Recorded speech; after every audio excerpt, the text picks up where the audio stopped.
1 Corinthians chapter 16 verse 1 to 2 ojja kulaba nti baakuŋŋaananga ne basinza ne batendereza ne bakola ne collections nga leero kyetulaba mu makanisa naye nga bo bakikolanga first day of the week awala ne bakuŋŋaananga buli lunaku naye bo wano tebagambanga nti ku lunaku olwo ne bakuŋŋaana naye baakimanyanga nti olwo olunaku gye luli olw'omusanvu. naye dutegeera obulungi manya nti abaana ba Isirayiri Musa yali abatwala mu nsi ensuubize nga bamanyi gye baliwummulira nga rest gye basuubira. naye wetulaba wano mu kitabo kya Hebrews chapter 4 verse 8 to 11 wakulaga nti Joshua teyabatuusa mu kuwummula okwo kuba Musa we yavaawo Joshua n'asigalawo. naye Hebrews chapter 4 from verse 8 to 11 bakulaga Joshua teyabatuusa. olw'okubanga Joshua teyabatuusa Katonda n'ateekawo olunaku olulala n'aluyita tudde era n'atulaga nti Sabbath ye Kristo. abadde abuuza lunaku ki nze nkubulira ekyo kye tusomye omwoyo gy'atuwadde atulaze nti lunaku ki amazima n'agamba nti amazima ye Kristo. oba onoonya truth, Christ is the truth. kale Samikege mannya gange tuli ne Kalyango Joel tugezaako kutematema Sabbath. Sabbath kyensinza okutegeera mu byannyonnyodde nti mu ndagaano enkadde baawummulanga naye ng'eneekyawummuza Yesu si kubambwako oyo naye yalagala tuteeka mu kiri ekyokuwummula nti olina okuwummula ng'omuntu. naye amateeka gaali nti mbu n'ennyumba togifuluma n'omuliro tokuma. tetuwuliramu nti ne basaba nti era tulina okusaba era netukitegeera nti ekya crucifyingisa Yesu Kristo kwali kumenya mateeka besikale n'awonya ku Sabbath. ekyo kiri mu John chapter 5. John chapter 5 gisome bulungi ojja kulaba nti Yesu Kristo we yawonya ku Sabbath y'ensonga eyamuviirako Abafalisaayo muvunaana n'omupasekyutinga. ne bamubuuza okola otya ku lunaku olwo ye n'abagamba nti bannaye ne kitanga akyakola nange nkyakola. era wala yabagamba ente eyo kwegwa mu mazzi ku lunaku olwo togijjaayo.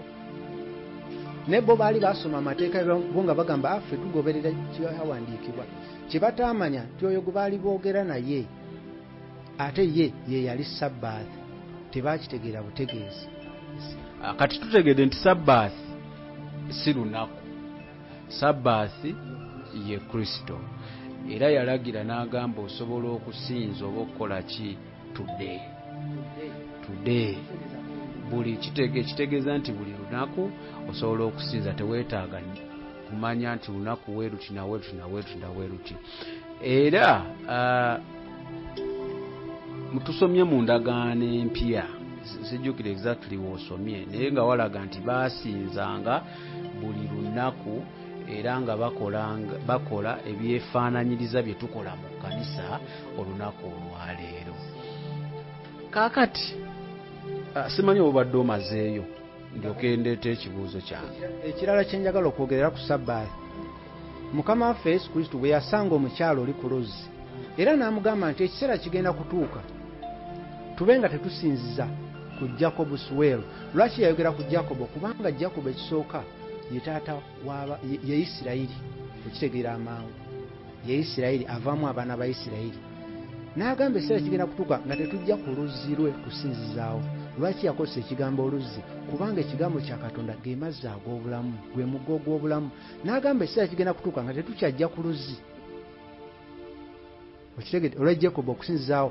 n'agamba ate tetujja kuba tetusinza ku lusozi luli oba luli, wabula tujja kutuuka ekiseera nga tumusinza mu mwoyo ne mu mazima. era ng'awagezaako okutulaga nti Sabbath si lwe lunaku lwe tugenda okusinkananga abantu mu kifo ekimu oba ekirala, wabula tugenda musinza mu mwoyo ne mu mazima. naye yali akimanyi nti baakuŋŋaananga nnyo mu kifo ekimu.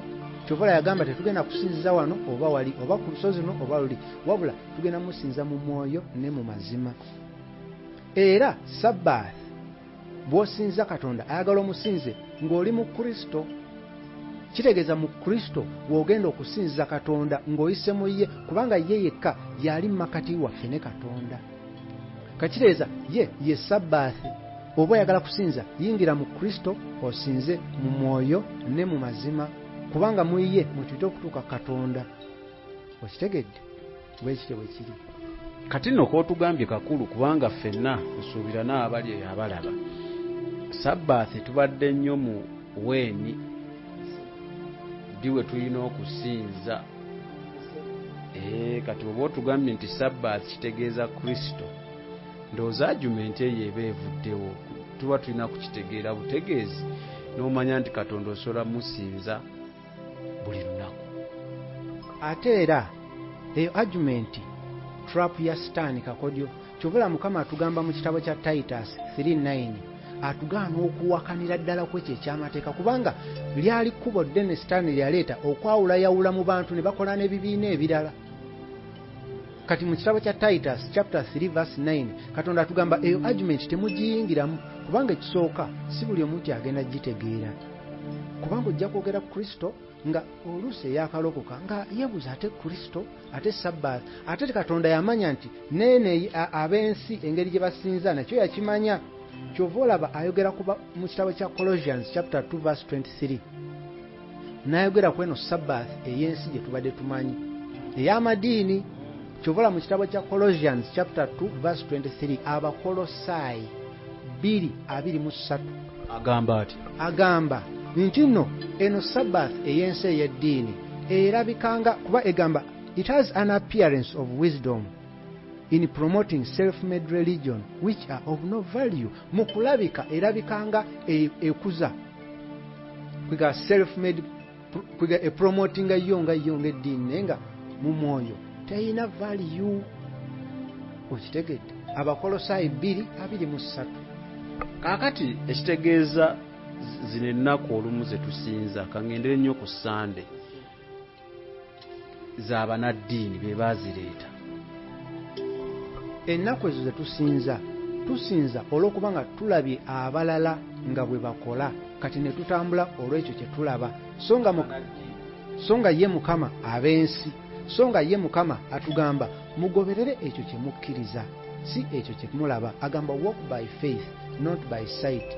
Era n'atulaga n'otulaga w'osoma Mark 16:9 Yesu Kristo yazuukira olunaku olwasooka olwa wiiki era bwe tulaba mu bikola by'abatume 2:7 nabo baakuŋŋaananga olunaku olusooka olwa wiiki okujjukira okuzuukira kwa Mukama waffe wabula tebaakuŋŋaananga nti kubanga lwa Sabbiiti oba lwa Sabbath. Era bwe tusoma ne mu 1 Corinthians chapter 16:1-2 era baakuŋŋaananga ne bakola collections ne basaba naye nga tebakuŋŋaanye nti kubanga lwa Sabbathi.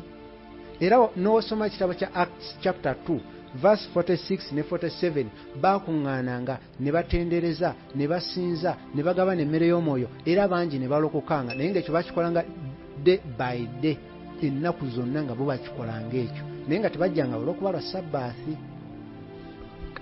Kyenjagala okutegeera okugjayo obulungi ebyo mbitegedde njagala kubuuza nti kyetukola ekyokugamba nti Sande ne tugenda ne tusaba anyway sikiraamu buzibu nze nganze since Bible egamba nti tulina musinza tudde kitegeeza olunaku lwonna osobola omusinza olunaku lwonna azinne leero teweetaga kubeera na lunaku nti oba Sande oba olinda kya any day osinza Katonda. Kati kyavawo kubanga kyalanda nnyo kubanga kyensinza olaba kino nti obulokozi we bwajja bingi eby'amadiini bye bwasuula. Lwaki kino kyo kyalemerawo? Lwaki kino kyo twamuvinga ono nakyo nti yo Sande? Lwaki mu byonna bye baavaako ng'omulokole by'olina ovaako eby'amadiini ebyasimanya amateeka biki ebyo, lwaki kino ekya Sande kyasigalawo nti wonna kyekimanyiddwa nti Sande bwe tugenda ne tusaba? Anti kakati abantu basinzanga Katonda abalala basinzanga ekizikiza nabo nga bakola saddaaka buli kimu naye ensi gye yeeyongera maaso abantu batandikanga okwawula abasinza ebya Sitaani n'ebya Katonda nga babaawula. Kakati abantu bangi tebayagalanga genda kusinza bya Sitaani nga bakikola mu lujjudde. Kati ng'olwaleero olaba nti ensi gyekoma okula gyegenda ng'ekula amasabo gakendeera so ng'edda gaalinga mangi abantu kati batya okuzimba era olaba ogavaawo bajjawo ne bazimba ennyumba endala kuba tebaagala kubalaba nga bagendayo kati amasabo gakyaliwo naye gano ag'obusiisira bino ebyedda baswala kati bazimba bulooka zennyini kati nga olaba nti kati bazimba bulooka ate ne bakiraba nti basobola okukola ebyefaananyiriza ebyekatonda era abantu bagendeyo nga bamwe bagenda kusaba kati era sitaani yayagala akole ebyefaananyiriza ebyakatonda abantu bagendengayo kusinza naye nga obalaba olaba nga bagenda okusinza katonda oli ow'omu ggulu kuba kati ye yayinanga abantu ng'abaasinzanga omusana saani nga balina olunaku lwabwe olwasaanidde okitegedde awo nkutegedde saani de baali basinza katonda waabwe ow'omusana kati olw'okuba basinza katonda we ow'omusana gwe bayitanga kubanga bo baalabanga omusana ng'ekintu eky'amaanyi kiwa ekitangaala wonna ng'era ne sitaani waaba ababuulira abalaga nti oyo ye katonda kuba kyekitangaala era nabo nga bagamba ate namma katonda kitangaala nga byefaananyiriza ebyakatonda naye nga basinza omusana era nga bw'ogendayo owulira nga nabo kyeboogera ddala kiringa kya katonda kuba naye nga abagamba oyo ye katonda wammwe ekitangaala guugwo omusana ng'era basinza ku saani nga olunaku lwa kusinza katonda musana saani kati nga ne baluyita saanidde kati ne bakola ebyefaananyiriza kati emirembe gye gizize gikyuka abantu bangi ne tujja nga tulaba ekyo kati naffe ne tugoberera ekyo kye tulaba naye nga tetufuddeyo kugoberera ntandikwa yaakyo naye ng'abantu baasinzanga bakatonda ab'enjawulo naye kati ekyo kyavanga mu kusinza katonda oyo ow'omusana era nga si kyangu kwawula n'ogamba nti ddala katonda kuba baakugamba nga katonda waffe musana era kitangaala kati naye mutima guga ate katonda era alabika kitangaala so nga naffe eno katonda era tugamba katonda kwagala ate muvaamu ekitangaala kati ng'olaba nti byalinga kumpi ng'akola ebyefaananyiriza nga wolaba leero wawulira bwe bagamba abantu nti Holy Ghost ate Holy Spirit ne babagamba e translation naye nga amazima gennyini Holy Ghost gwe ye mwoyo ave wa sitaani ali evil ayingira mu church yefaananyirize Holy Spirit kati bambi n'okuvedda nga tokyawula mangu kuba sitaani ayagala okutwala bangi mu muliro kati ye aleeta ekyefaananyiriza kyova olaba leero oyinza obutasanga ssabo ly'akasiisira oba eririko obusubi kuba abantu bajja gamba eryo ssabo kati naye ajja kuzimba ennyumba eya bulijjo naye akoleremu biri era walaba abantu tebajja ajja kukola ebyefaananyiriza abantu bwe basabira naye ateekeyo oba piyano ateekeyo abantu bayimbe obawulire gwe olubawulire ogenda oyingire buyingizi ngagamba wamma ate eno kanisa akoleyo n'omusaalaba ogwefaananyiriza era ojja oyingire bulungi nnyo naye ng'ebikolebwayo si bya bwakatonda era n'oli asabirayo omugambe naye munnange teweetegereza akabonero kano akugeegwe biki byogerako tebasaba tebasinza bayibuli si ino kwigamba alabiri ddala nga by'omugamba bambi si bya bwakatonda naye ekkubo ffunda n'abaliraba batono ate omulabo oyo sitaani yali malayika ayina wisdom kyova olaba tubasaasire bambi kyebakola tebakimanyi kyova olaba yesu kristo baali bamukaabira n'abatunuulira abakyala n'abagamba temunkaabira mwekaabire mweka n'abaana bammwe njagala kukubulira nti oyo omulimba sitaani ali ku nsi bw'alimba aba ali mu kwogera olulimi lwe okulimba sitaani yajja okulimba kati okulimba kwakosa okubba okutta n'okuzikiriza asooka kubbako mazima amazima we gakuvaamu ye kristo n'alyoka atta emmeeme kristo waava mu mmeeme efa kati wamala okutta n'akuzikiriza emmeeme agitwale mu heero olwazikirize okitegedde kati ye azanyira ku bwongo era abantu bangi waliwo omuntu omu gwe nayogeddeko naye ebintu bye nayogedde naye twali twogera ku WhatsApp naye ebintu bye twayogedde yakaabye n'amaziga naga ebintu byeyogera mpulira ndina mukankana kubanga nze gye mbadde nsabira mbadde mbalabanga oba kwigamba abalabanga kumpi nga katonda era olwamugambye yeekanze nze saamugambe nti gy'osabira waliyo kino na kino nze namugaye bugambi naye ekyamazima kyetugoberera kirina kuba bwekiti ne bwekiti ne bwekiti kati ndowooza ye we yatunudde gy'asabira gye saategedde n'aŋŋamba nti mutuufu mpulira n'okukankana kuba ebintu by'ogambye we ntunula wali mu nsonda nendaba nekiri ndaba nti tuli ku kkubo kyamu kwegana yeewuunya nnyo n'agamba obulamu bwange bwonna nabuwaayo, obudde bwange bwonna nabuwaayo nga ndi ku kintu ekikyamu. Ne mugamba kati nno olina omukisa, kubanga ekyo kyekyekango bangi kye bafuna nga bavudde mu mubiri guno. Ne beesanga nga beewuunya ensi, ne beewuunya obulimba obuli ku nsi, naye ne bajjukira baagambibwa nti ku nsi kujjudde ekizikiza. Ekyo ekizikiza ekiri ku nsi ekijjudde ekimamidde wonna kijjudde ku nsi ekizikiza, bwe bulimba bw'omulabe Sitaani ssebo. Kalyango Joel, kati we tukuŋŋaana ku Sande, watutegedde Sande gye yava, otulazeeyo. Bali baali basinza bintu byabwe musana saani kyanguya ne bagattako kadde. So Sande kina basaanidde olw'okusinza Katonda w'omusana. Ffe ne twagoberera kigaali. Tukola kikyamu okusinza ku Sande, okuŋŋaana ku Sande. Bwe kibanga kikyamu oba otuwa magezi ki? Kakati kyenyinza okugamba nti obutamanya, tulaba mu Bible nti ignorance is a sin. Obutamanya kibi era tekikugisaako musango. Lwaki tekikugisaako musango? Ekigambo demon kitegeeza the accuser, oyo alumiriza. Bw'ova mu bulamu buno oyimirira wali, Sitaani n'alumiriza nti ono wange, n'awa n'obukakafu. Naye ng'obukakafu obwo oluusi obutegeerera wali, naye nga naawe bulijjo tewabiteekako mwoyo. Ekyo kye kikaabya Yesu Kristo amaziga, kubanga peero mu muliro, ffe tetwatondebwa kugenda mu muliro, wabula omuliro gwategekebwa nga gwa Sitaani. Wabula ye tayagala kugenda yekka. Kyova olaba ajja n'alimba, wakulimba n'akugjamu amazima ye Kristo. Kati wovaamu amazima akulumba mangu, kuba tolina bukuumi, n'alyoka atta emmeeme. Kuba emmeeme Kristo wavaamu, emmeeme efuuka nfu. Kuba Kristo bwe bulamu. Kristo is the way, the truth and life. Yaleeta obulamu. Kati ye omulabe wakulimba Kristo n'avaamu, oba gwe n'omuvaako, kati awo ng'alumba emmeeme, ng'atandika ogitta. Kuba tolina Kristo, wamala ogitta, kati ng'amanyi gizikiriza, alina kutwalamu geyeena. Kati ye ali kwegamba akosa olukujjukujju lungi nnyo Sitaani.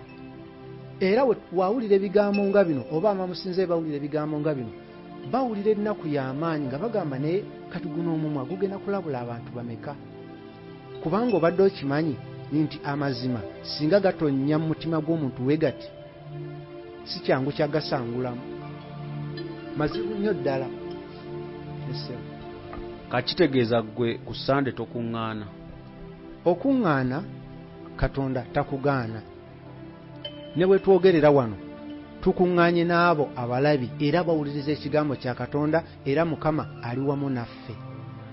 Essebo.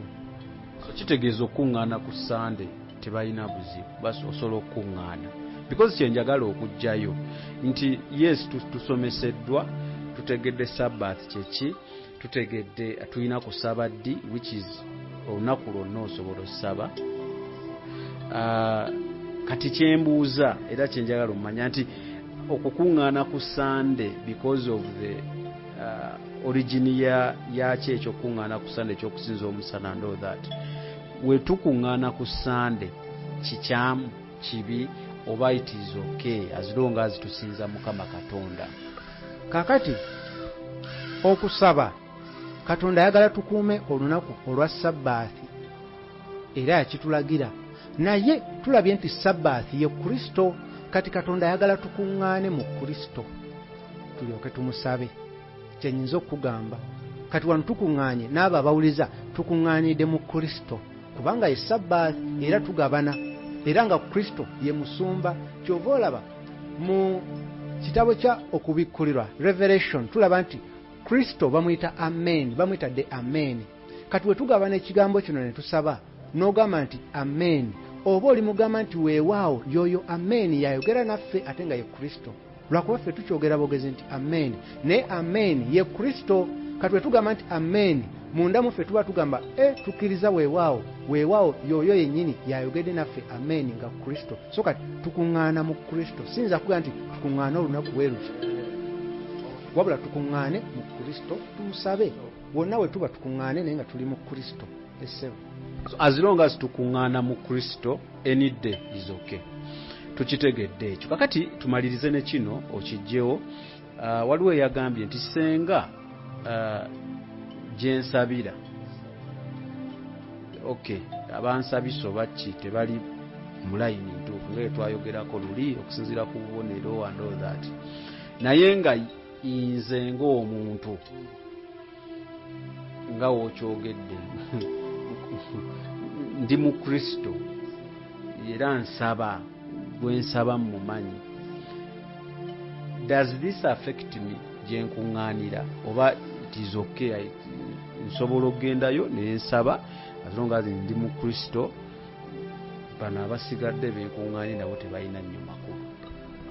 Kyennyinza okugamba era kyennyinza okubuuza nti kati gwe ng'eyakkiriza Kristo era omumanyi era omwagala nnyo, oyinza okuyingira mu ssabo n'ogendayo n'osabirayo gwe naye nga gw'otegeera Katondawo, n'oyingira mu ssabo ly'omanyi nti ssabo oba ewantu w'omanyi nti wakizikiza, osobola okugendayo n'osabirayo ng'ate otuteyo ku Kristo. Anti ono yakibuliza mu perspective nti kizibu nnyo nga we tugambye nti sitaani mugezi nnyo nti kati tamanyi, kati akibuliza mu mbeera nga ye wabadde agenda mu kyaki ebyaddala abadde agenze kusinza Katonda era ye gwasinza, then maybe later akizudde nti gye yakuŋŋaaniranga tewaali ki mazima. Akyogedde mu mbeera nti tamanyi, yes ye kimu affectinga. Kamuddemu bwe nti olutalo luli wakati w'obwakabaka obw'ekitangaala n'obw'ekizikiza. Obw'ekitangaala batusomesa bwe tuba tusaba tugamba obwakabaka bwo bujje, by'oyagala bikolebwe ku nsi nga ebikolebwa mu ggulu ab'ekitangaala kye baagala. N'ekizikiza n'obaagala obwakabaka bwabwe bujje, nabo bye bakola bikolebwe ku nsi nga ebikolebwa ewaabwe. Kati ekizikiza kyagala okuwangula emmeeme eyo, n'ekitangaala kyagala emmeeme yange. Kati ekyo emmalo kitegeera lwaki ate ntambula ngende mu kizikiza nge tageti yaabwe kuwangula mmeeme yange. Tolaba nti nze mba neetutte mu kufa, kubanga ab'ekitangaala twagala kuwangula mmeeme eyo n'ab'ekizikiza baagala. Lwaki ogamba nti gwe oddukira mu kizikiza? Tolaba nti omulabe yakutte era yakusika. Kati katugeze ensi bbiri ziri mu kulwana, naye gwe n'ogamba nze wadde tulwana na bali nze kaŋŋendeyo naye nga nze ndi weeno. Kati gwe tolaba nti oba weetutte mu kufa era nga woogaye nti tamanyi. Kati ekyo ekibi nga bw'ogaye nti tamanyi, kati obutamanya tebugisaako musango, wabula amagezi ge tuyinza omuwa. Manya nti gwe oli bw'abakabaka bwa kitangaala, noonya ebyo eby'ekitangaala, wuliriza ebyo eby'ekitangaala. Ekitangaala ekiri mu ggwe kyongera okwakaayakana, olwo kyongera okukumulisa olabe bingi. Naye bw'ogenda mu kizikiza ogenda kuba tolaba, kuba mu kizikiza oba tolina kyolaba. Naye gy'okoma okwewa eby'ekitangaala ogenda kulaba bingi. Amagezi genyuza omuwa tatawaana kugenda, kuba Katonda ali munda mu mutima gwe. Katonda tali eri mu bizimbe, Katonda tabeera mu mikolo mu bizimbe, abeera mu mutima gwa muntu. Era w'ogendayo Katonda agendayo ng'ali mu mutima gwo gw'omutwalayo. So kati noonya abo bokkiriziganya nabo. Tujjukire nti ensonga lwaki Sabbath, lwaki Joshua tebaatuuka, ojja kulaba mu Bible bw'onaasoma Hebrews chapter 4 verse 8 to 11, awo wonna ensonga lwaki abaana ba Isirayiri tebaatuuka mu nsi ensuubize, baabuusabuusa era ne batakkiriza. Y'ensonga lwaki beetooloolanga mu ddungu ne batatuuka. Ensonga eriwo tebakkiriziganya n'oyo eyabuuliranga, mu mwoyo tebaali kimu. Okitegedde? Mu mwoyo in faith tebaayina unity. Naye nga onaafuna ekyo, oyo abuulira nawe awuliriza, mulina okuba nga mulina unity in faith nga mukwatagana, olwo baalituuse. Soma Hebrews chapter 4 osome from verse 6 7 8 awo 9 11 12 ojja kulaba nti baali disobedient era ensonga lwaki tebaatuuka mu promised land nga yeyali rest yaabwe oba sabbathi yaabwe. Kale lwakwa ekibuuzo omusombo ozzeemu ng'olaga onaamanyi nti gyagenda wakyamu. Kaakati ate nze nadde nkibuuzizza nga simanyi. For example, ekyo kyo bakitegedde by the way wadde kwongereyo naye ng'otaddeko kino kitwale kyaki yonna mu Uganda gye nkuŋŋaanira, naye nze ŋŋenda ku bya Katonda era nze mmanyi abatwala bonna bali mu Katonda. Then later okay nyinza n'obutazuula kale nti kubanga wenzuula nja kuvaayo, nyinza obutazuula kale Mukama nampita naye nga mbadde nkuŋŋaanira eyo naye nga nze ndi ku bya bwa Katonda. Kyembuuza ekyo nti does it affect me? Bayinza okunsalira omusango because mbadde nkuŋŋaana ne besimanyi nti bo basinza kirala wadde nze mbadde nsinza kituufu. Kakati bwe tusoma mu kitabo kya Amos 3:3 abantu ababiri bayinza okutambula bonna nga tebakkiriziganyizza. Oyinza ogamba nti otambula n'oli nga tokkiriziganyizza naye, olwo olunyiriri sitaani aluteeka mu maaso ga Katonda ng'alumiriza. N'agamba bano baatambulanga wamu era n'abuuza Amos 3:3 ababiri basobola okutambula bonna nga tebakkiriziganyizza? Katoyinza gamba nti tokkiriziganya nabo ate ng'otambula nabo. Nsuubira okusalawo kuli mu mutima gwo. Oyagala kitangaala, oyagala kizikiza, oyagala genda mu ggulu, oyagala genda mu geena. Okusalawo kukwo. Naye ffe twagala kuwangula mmeeme eyo eri obwakabaka obwa kitangaala, n'ab'ekizikiza baagala kuwangula mmeeme eyo. Okusalawo kukwo Katonda takaka. Yes, I think at your answer oyagitegedde because osobola kubeerayo paka nga tokkaanya nabo. Kale JS Medical Hubs bo bagamba kinti nogenda bakujjanjabe era ngo inamu ulcers, inamu pressure, inamu sukali, agenda bakujjanjabe bakuwe eddagala etalina side effect zonna, UTI agenda bakoleko n'abasajja mu mbeera zaffe ziri osobola okugenda ne bakutereza obeera nga tokyatambula bulungi. Banoonye okweza ennamba bajja kuba bakuyamba okulaba nga ate otuukiriza ekyo ky'oyagala okuwona. Ojja kuwona, bajja kujjanjaba, then tusabe Mukama owone.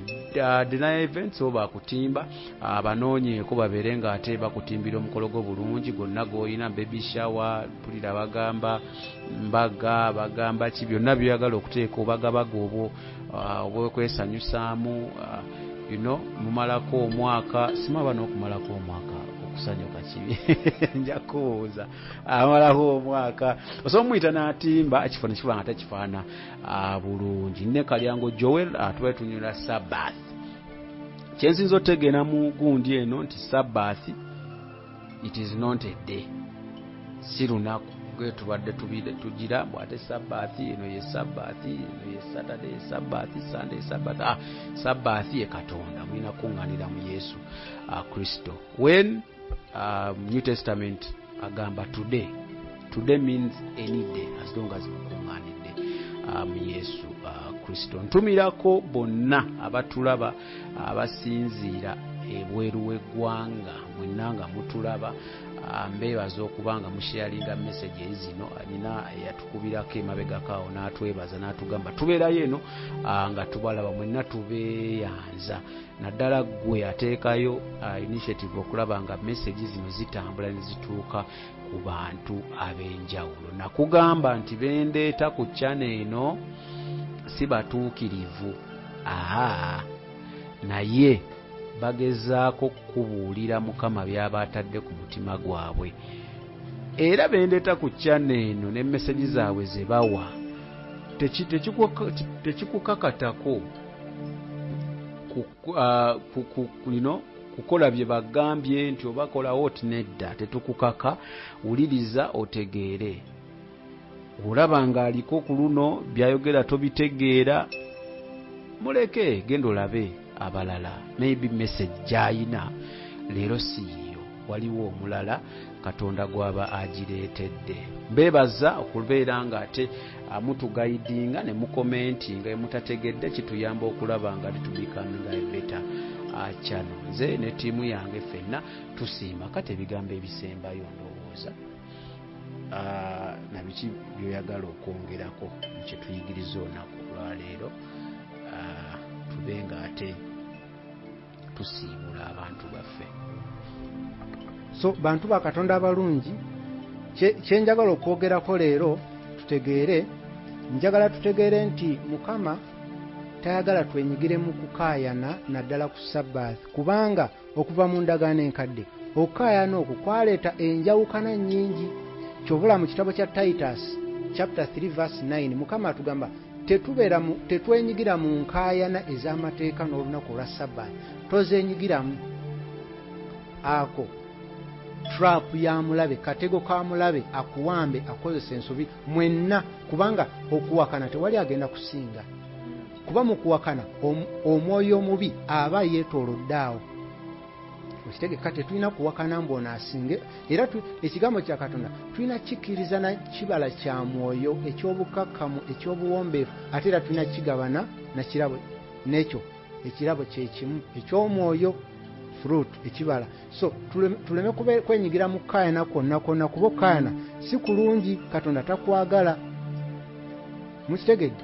N'ekirala kyenjagala okwogerako nti gwali eyo awulira ebigambo bino ng'olina ennyonta, olina okuyaayana okwongera okutegeera Katonda, wuliriza n'omutima gwo gwonna n'emmeeme eyo yonna, ate okisabe Mukama. Ekyo ky'oyaayaanira Mukama ajja kukikuwa. Mwebale kutuuliriza, mugende mu maaso nga musoma ennyiriri ezo, ate musheyalinge ekyo ky'owulidde mu mmeeme eyo. Naawe w'osheyalinga n'omulala n'akifuna, Mukama akikubalirako. Mukama akikubalirako buli lw'osheyalinga n'oweereza abalala, nabo ne bawulira ku ekyo nga ggwe abawadde link ne bawuliriza. Mukama naawe akubalirako mu buweereza, era naawe oba muweereza. Mukama bakuume, mwebale kuwuliriza. Kale akasemba kano nkafuje bufunyi mwenga bafuna omukisa ne mugendako eyo fuje tutagenda ne mulabako ku bintu fye tutalaba. Garden of Eden yali luddawa? Yo yaliyo kakati. Garden of Eden, Garden ya Eden, ekyenyinza okugambako ekitono nti kiringanga bw'onaabuuza omuntu ekibuuzo nga si kizibu, naye ng'okitegeera ekibuuzo ekyo nga tasobola kitegeera nga kyekirina okunyikira mu ye. Kati abantu bangi kye batamanyi oba oluusi kye batatusomesa, waliwo kye bayita meditation. Kati meditation mu Katonda tumeditatinga mu Bible. Omu ku bantu abasinga okumeditatinga yali David ya meditatinga nga Joshua, Isaac ya meditatinga. Kati meditation yembeera ereetera omuntu omukristaayo, follower of Christ, n'abeera half human half spirit, n'atandika okuconnectinga ne spiritual world 24/7. Kati ekyo kye kikuleetera okulaba ebyaliwo emabega, naye a normal human being cannot access the spiritual. Kitegeeza ne bwe naakunnyonnyola kati sooka oyige bameditatinga batya era okulotya mu Kristo, gwe kennyini otuuke weerabireko. Naye kati essaawa zino nga nkunnyonnyola as a human being, nga nnyonnyola gwe human being, amazima togenda kitegeera, kuba kiri spiritual, tekiri mu mata nga eno mata ekintu ky'okwatako. Kiri oba omaze okukonkaringa mata nga you a spirit, then n'olaba ebirala ebisingako, n'etali Edeni yokka, olaba n'ebirala era n'obitegeera. Kale ndowooza wadde nkibuuzizza wentyo naye waliwo era yakibuuzizza, ndowooza kati ekyo bakikuzeemu bulungi nnyo. Ebbanga lye mbadde nkolera puroguraamu zino njiza ekintu kimu nti obulamu buno buli spiritual, kyensinza otegeera. Era ngenda maliza ne statement emunyira mukwano gwange bamuyita Innocent Kafeero, oba mmwe gwe mumanyi nga Dr. T azitera okuzannya komedi wa Tamale Mirundi, musajja mulokole, naye bwe tuba tunyumya ebiseera ebisinga akozesa statement n'agamba okumalako okuwangula ensi eno ku bintu bibiri olina kukolako kimu. Either olina kuba ng'omanyi Katonda nnyo era ng'oli musabi nnyo mu butuufu bwa kusaba, oba olina kuba mulogo nnyo nga tewali ng'era ogoberera buli kintu sitaani kyagamba okukola. Tosobola kubeera mu makkati awo. Osobola okwebuuza ggwe nga ggwe ogwawa. Sammy Kege gange, we sign out.